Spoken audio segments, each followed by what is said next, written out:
이사야 34장에서는 우리는 온 세상을 심판하시는 하나님을 이제 보게 됩니다.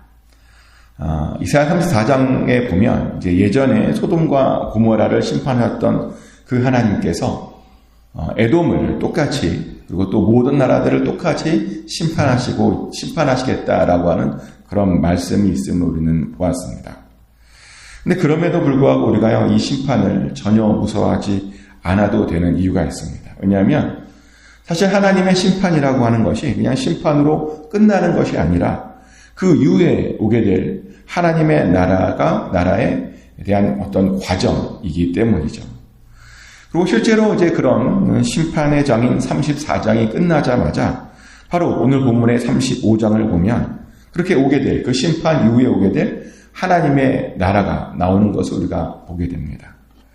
근데 보면요, 이사야가 오게 될 그 하나님의 나라를 어떻게 표현하냐면 광야가 회복되는 모습으로 표현하고 있는 것을 봅니다. 하나님의 나라가 오면 광야와 메마른 땅이 기뻐하게 될 것이랍니다. 왜냐하면 그 광야에 백합화가 필 것이기 때문이라는 거죠. 그래서 그 광야에서 그 백합화 때문에 기쁜 노래들이 들리게 될 것이랍니다. 사람들이 즐거운 노래소리를 부르게 될 것이랍니다. 레바논이 영광을 얻을 것이고요. 갈멜과 사론도 아름다움을 얻을 것이랍니다. 그리고 그것이 하나님께 영광이 될 것이다라고 말합니다. 이렇게 이사야는 장차 오게 될 그 하나님의 나라의 모습을 광야의 회복으로 이렇게 묘사를 했습니다. 근데 그러다 보니 개인적으로 좀 감사한 것이 하나 있는데요. 왜냐하면 이곳 캘리포니아에 살다 보니까 이 광야가 회복된다라고 하는 그 의미를 그 누구보다도 잘 이해할 수 있게 되었기 때문이죠. 아시다시피 캘리포니아의 땅의 대부분의 땅은요, 광야입니다. 근데 이 광야인 캘리포니아에도 아름다울 때가 있습니다. 겨울과 봄에 비가 충분히 내리면 봄부터 이 광야에 꽃이 핍니다. 그리고 그렇게 되면 이 광야가요, 정말 아름다운 꽃밭으로 변하게 됩니다. 그래서 제가 다른 지역에서 살 때는요, 항상 이맘때에는 꽃을 보러 가곤 했었습니다. 가서 보면 광야였는데 노란색 꽃들과 주황색 꽃들이 정말 온 광야에 가득 만발해 있었습니다. 그래서 보는 이들로 하여금 굉장히 큰 기쁨을 주곤 했었습니다. 근데 오늘 본문에 따르면 이 하나님 나라의 모습도 바로 그런 광야가 꽃이 핀 모습이라고 말합니다. 광야에 백합화가 가득해서 사람들에게 즐거움을 주는 것이, 기쁨을 주는 것이 바로 그런 하나님의 나라라고 이야기합니다. 그러니 하나님의 백성들은 절대로 그것을 두려워하면 안 된답니다. 하나님의 백성들은요, 하나님의 심판들을 절대로 두려워해서는 안 된다라고 말합니다. 두려워하지 말고 무서워하지 말고요, 약한 손을 강하게 해야 된답니다. 떨리는 무릎을 굳게 해야 한답니다. 그러면 하나님께서 그 심판 중에 오실 것이랍니다. 그리고 와서 보복해 주실 것이고요, 와서 우리를 구원해 주실 것이라고 말합니다. 그러니 두려워하지 말라는 거죠. 근데 이 말이 사실 우리들에게요, 큰 위로가 됩니다. 사실 하나님의 나라를 기다리는 사람들도요, 나름 보면 어떤 걱정들을 해요. 왜냐하면 그런 심판들이 우리들에게 직접적으로 임하지는 않겠지만 사실은 그런 것들이 어떻게든 우리들의 삶에 어떤 영향력을 주는 것은 사실 맞기 때문입니다. 실제로 우리가 그런 경험들을 해요. 가족 중에요, 누군가에게 안 좋은 일이 생기면 그런 것들이 우리들에게 영향을 줍니다. 그 안 좋은 일이 나에게 임한 일이 아니었는데도 불구하고, 나에게 직접적으로 어떤 것을 주지 않았음에도 불구하고 그런 가족에게 생긴 어떤 안 좋은 일조차도 내 삶에 이런저런 영향을 주곤 합니다. 근데 사실은 마지막 때도 마찬가지죠. 심판이 우리들에게 직접적으로 임하지는 않겠지만 그럼에도 불구하고 그런 심판들이 우리들의 삶에 영향을 주는 것은 맞습니다. 그러다 보니 어떤 사람들은요, 벌써부터 그런 영향 때문에 하나님의 심판들을 걱정합니다. 그래서 오늘 본문에 따르면 우리가 그런 것을 전혀 걱정할 필요가 없다고 말합니다. 우리는 걱정하지 말고 그냥 떨리는 무릎만 굳게 하라고 말합니다. 그러면 심판 중에 하나님께서 오실 테니 그 떨리는 무릎만 굳게 하라고 말합니다. 그러면 하나님께서는요, 그 이후에 오게 될, 있게 될 그 일들에 대해서도 아주 자세히 우리들에게 소개해 줍니다. 하나님 나라가 오니까 어떤 일이 생기냐면 맹인들의 눈이 밝아질 것이라고 말합니다. 하나님 나라가 오면 못 듣는 사람들의 귀가 열릴 것이라고 말하고요. 하나님 나라가 오면 저는 자들은 사슴같이 뛸 것이라고 말합니다. 하나님 나라가 오면 말 못하는 자들의 혀가 노래하게 될 것이라고 말합니다. 이렇게 그날이 오면요, 우리가 가지고 있었던 모든 핸디캡들이 다 극복되어질 것이라고 하나님은 우리들에게 설명하고 있습니다. 얼마나 좋을까요? 특별히 눈을 뜬 맹인들과 그동안 잘 못 들었던 자들과 그동안 다리가 불편해서 절었던 자들과 그동안 말을 잘 못했던 자들이 얼마나 좋을까요? 근데 그건 아십니까? 사실 이 핸디캡들이 회복되는 말이 단순히 우리들의 육체적인 핸디캡들만 극복된다는 말이 아닙니다. 그날이 오면 우리들의 육체적 핸디캡들 말고도 사실 우리들의 삶의 핸디캡들도 전부 다 극복된다라고 하는 그런 말입니다. 사실 우리들도 이 땅에 살면서 종종 우리의 어떤 연약함들과 부족함들을 느끼곤 합니다. 다른 사람들과 비교하면 안 된다라고 하는 것을 알지만 이렇게 다른 사람들과 저절로 비교하게 돼요. 나도 모르게 인간의 본능이 자꾸만 다른 사람들과 나를 비교하게 됩니다. 그리고 비교하면 항상 뭔가 부족함을 느끼곤 하는 것이 바로 우리들입니다. 그런데요, 그날이 오면 비교도 안 할 뿐만 아니라 그런 부족함들이 두 번 다시 생각나지 않게 될 것이라고 이야기하고 있는 겁니다. 부족한 것이 뭡니까? 그날이 오면요, 우리가 생각했던 그 부족한 것들이 다 채워지게 될 것이라고 말합니다. 그래서 그날이 오면 다 만족하게 될 것이라고 말합니다. 그러다 보니 저는요, 그날이 좀 제발 좀 빨리 왔으면 좋겠습니다. 근데 오늘 본문을 보면 그날에 그런 우리의 핸디캡들만 극복되는 것은 아니고요, 놀랍게도 우리의 환경들도 변하게 된다라고 말합니다. 어떻게 변하냐면 일단 광야에서 물이 솟게 될 것이라고 말합니다. 그래서 사막에서 시내가 흐를 것이랍니다. 또 그 뜨거운 사막이 변해서 못이 될 것이라고 말하고요. 그 메마른 땅도 변해서 원천이 될 것이라고 말합니다. 그래서요, 승냥이가 눕던 곳에서 풀과 갈대와 부들이 날 것이라고 말하고요. 한마디로 사람이 살 수 없던 곳에서, 사람이 살기가 정말 힘든 바로 그곳에서 드디어 사람도 살 수 있을 정도의 그런 좋은 환경으로 그것이 바뀌게 된다라고 말합니다. 저는 개인적으로요, 이 부분도 사실은 좀 기대하고 있는 부분 중에 하나입니다. 왜냐하면 환경이 바뀌는 것만큼 사실 확실히 우리의 삶을 바꾸어주는 것도 사실은 없기 때문이죠. 사실 우리가 이민을 오면서 이미 그런 경험들을 했습니다. 한국과 미국의 환경이 굉장히 많이 다릅니다. 그러다 보니 그런 다른 환경 때문에 우리의 삶이 바뀌고요, 생활 패턴이 바뀌고요, 심지어는 생각마저 바뀌는 경험들을 우리가 이미 이민을 오면서 다 하지 않았습니까? 와서 보니까요, 먹는 것이 제일 먼저 바뀌더라고요. 저 같은 경우는 한국에서 국밥을 좋아했어요. 요즘 한국 남자들이 국밥을 너무 좋아해서 국밥충이다 그런 말도 있는데, 저도 국밥충이었던 것 같아요. 국밥을 너무너무 좋아해서 매일 국밥을 먹었고요. 그리고 당연히 매일 배달 음식도 먹었습니다. 근데 여기 와서는 국밥 못 먹습니다. 그리고 배달 음식 같은 것들은 완전히 끊었습니다. 또 여기에서 입는 것도 바뀌더라고요. 한국에서는 집 앞 슈퍼만 가도 샤워하고 외출복으로 갈아입고 나갔습니다. 그리고 이왕 나갈 때는 항상 명품 옷을 입고 나갔던 것 같습니다. 왜냐하면 그래야 사람들이요, 무시하지 않고 제대로 대접해주기 때문이죠. 근데 여기에서는요, 그냥 입던 옷 입고 그냥 밖으로 나갑니다. 심지어 추리닝 바람으로 슈퍼에 나갔던 적도 있습니다.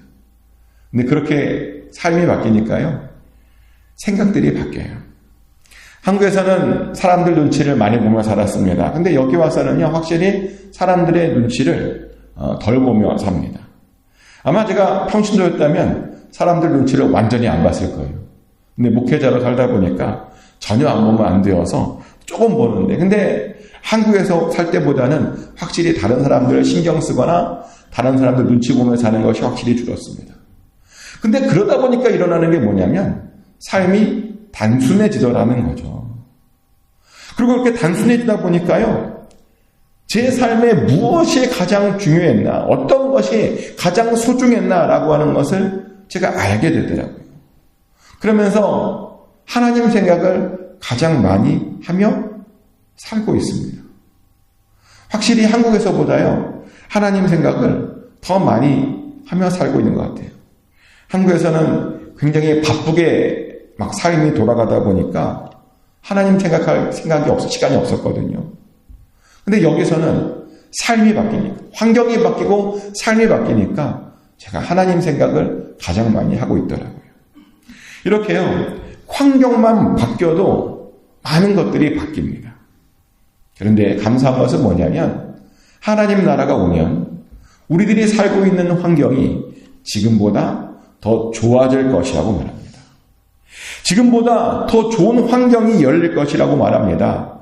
그 말은요, 우리의 생활 패턴이 다 바뀐다는 말이고, 우리의 생각들이 바뀐다는 말이고, 우리의 시선이 바뀐다는 말이고, 우리의 관점이 바뀐다는 말이고, 우리의 마음조차도 완전히 바뀌게 된다라고 하는 그런 뜻입니다.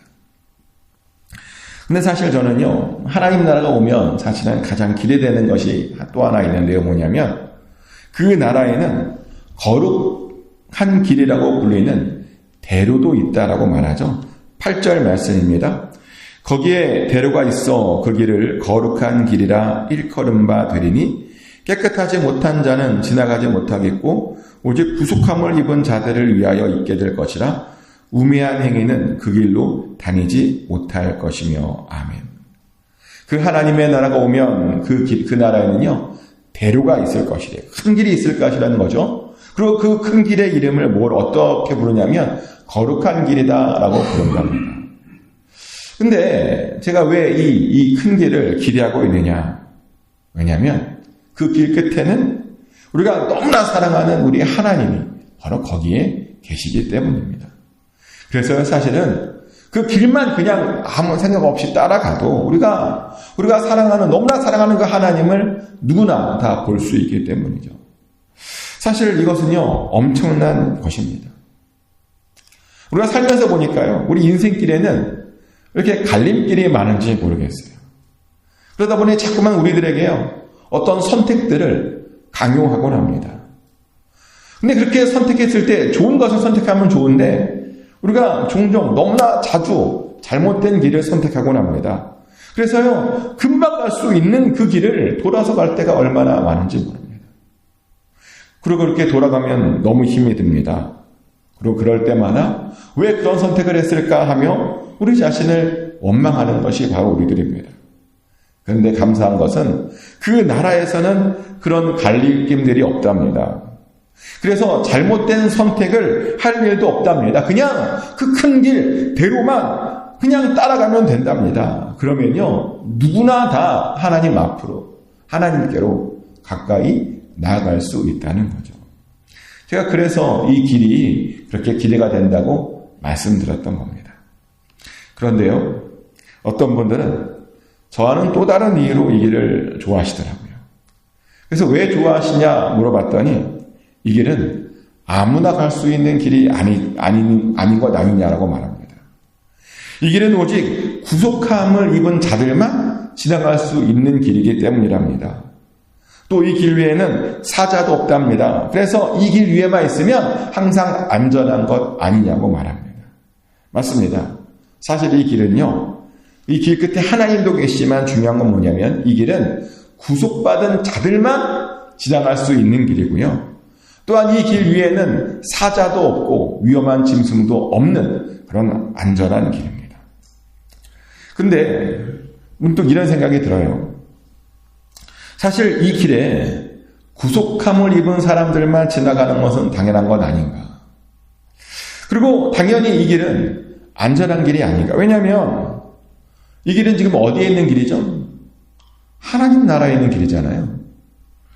하나님 나라에 있는 길에 구원받지 못한 사람이 있다. 그건 있을 수 없죠. 하나님 나라에 있는 길인데 안전하지 않다? 이런 것도 있을 수가 없습니다. 그러면 왜 이사야는 그 하나님 나라에 있는 길에 왜 이렇게 구속함 받은 자만 있다고 말하고 왜 안전하다라고 이렇게 말하며 그것을 강조하는 것일까요? 왜?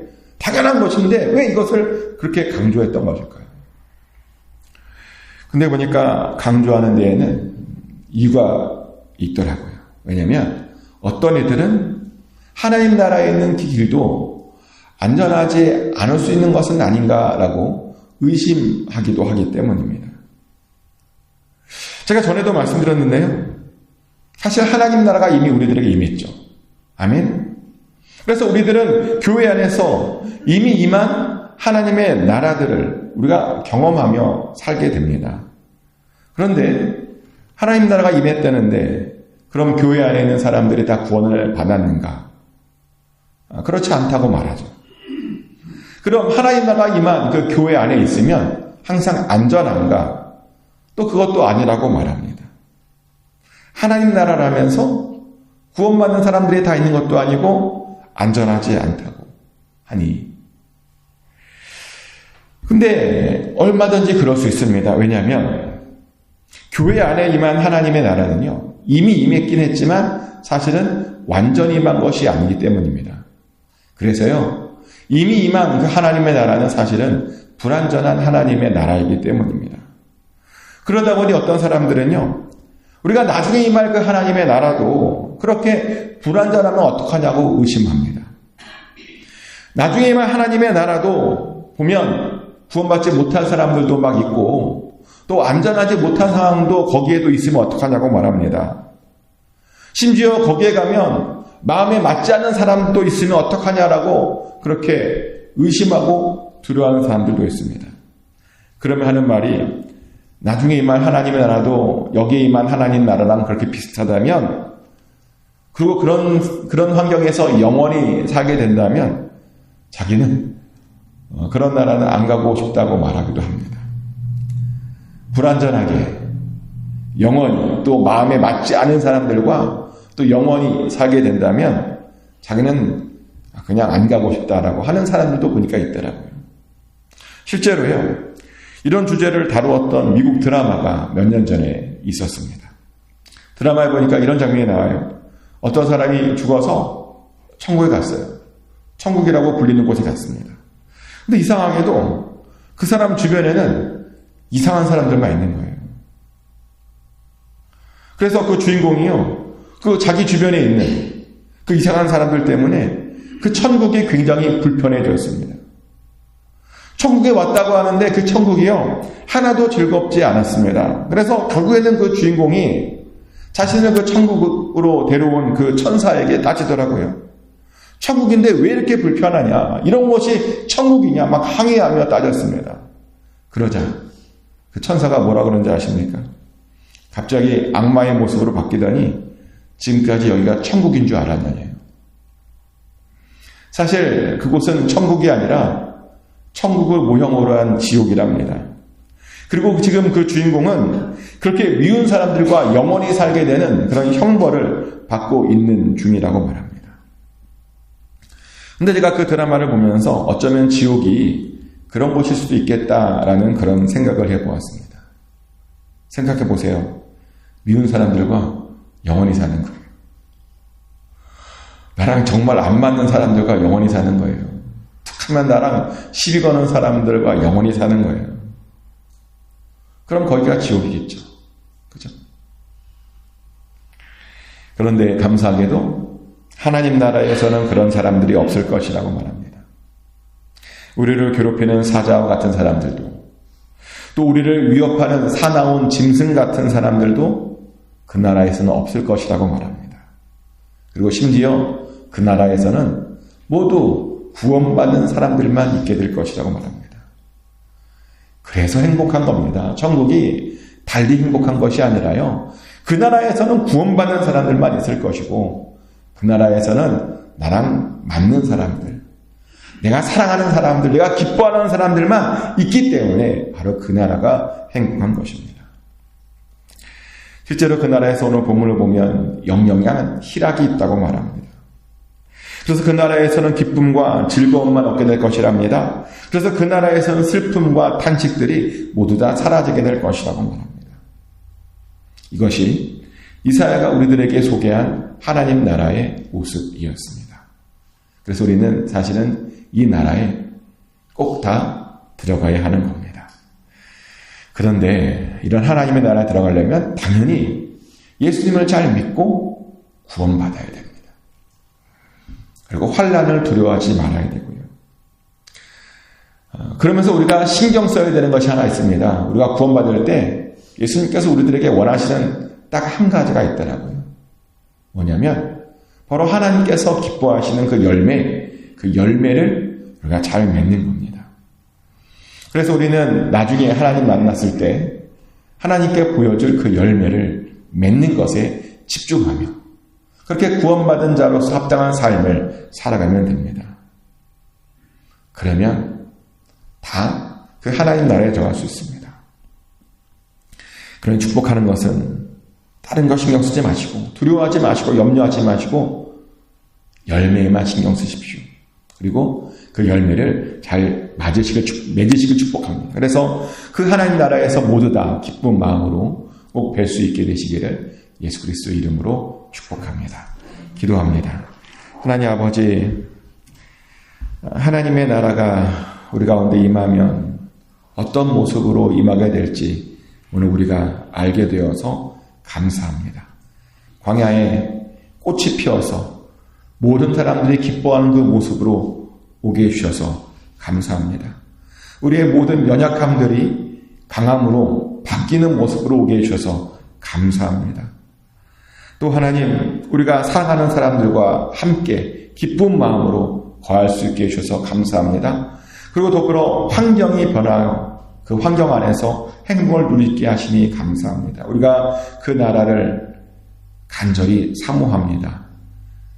예수님을 잘 믿고 예수님께서 원하시는 그 열매를 잘 맺어서 꼭 그 나라에 다 같이 들어가게 하여 주시옵소서. 그래서 그 천국을 영원히 누리는 우리 모두가 되게 하여 주시옵소서. 오늘도 하나님 승리하게 하여 주시옵소서. 동서남북으로부터 복되고 좋은 소식들이 들려지게 하여 주시고 계획했던 모든 일들이 주의 뜻 안에서 다 이루어지게 하여 주시옵소서. 아버지께 맡겨드립니다. 감사드리며 예수 그리스도 이름으로 기도드렸습니다. 아멘. 주기도문으로 올려드립니다. 하늘에 계신 우리 아버지, 아버지의 이름을 거룩하게 하시며 아버지의 나라가 오게 하시며 아버지의 뜻이 하늘에서와 같이 땅에서도 이루어지게 하소서. 오늘 우리에게 일용할 양식을 주시고 우리가 우리에게 잘못한 사람을 용서해 준 것 같이 우리 죄를 용서하여 주시고 우리를 시험에 빠지지 않게 하시고 악에서 구하소서. 나라와 권능과 영광이 영원히 아버지의 것입니다. 아멘.